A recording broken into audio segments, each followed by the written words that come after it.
Previously, the group made their way into the campus of the Rastone Academy and hoped that nobody saw through the seaming that Bertrand had put on them.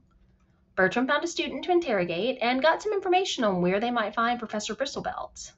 He also got a confirmation that he was a leading professor at the academy and had been for multiple centuries.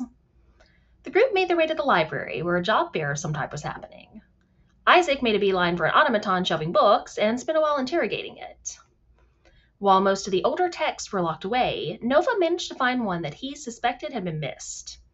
It talked about the history of elves and dwarves, and he noticed a few places where some word had physically been cut out of the book to remove it.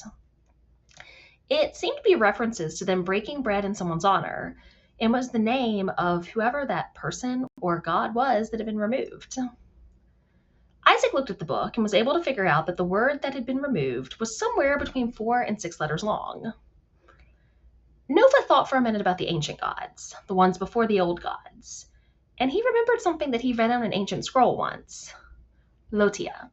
It was a Sylvan word that meant the founder of creation. He got a sudden sense of danger, and he made sure to tell everyone what he'd remembered mentally instead of out loud. That led to a very high-concept conversation about just what the fuck was going on. They were even more concerned after finding that book than before, and they'd already been pretty damn concerned. The group then went searching for books written by Professor Bristlebelt to try to get more information on him. They were able to piece together that Bristlebelt had been teaching at Rastone Academy for over 300 years. Prior to that, he was an inventor, a scholar, and for a short time an adventurer.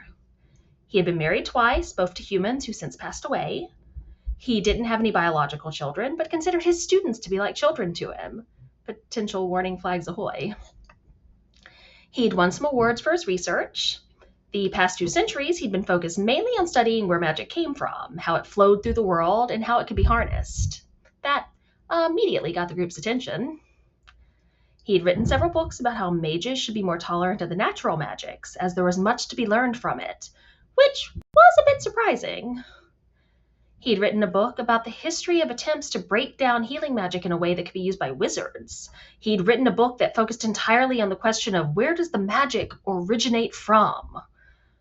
Isaac and Nova immediately went into full science bros mode, discussing the various implications of his books and the questions being asked in them. The group spent hours poring through the books. After a while, they heard someone clearing their throat off to the side.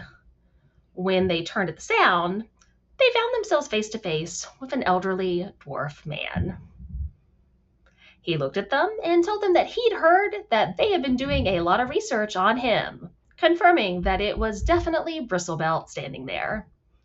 And that is where we left off.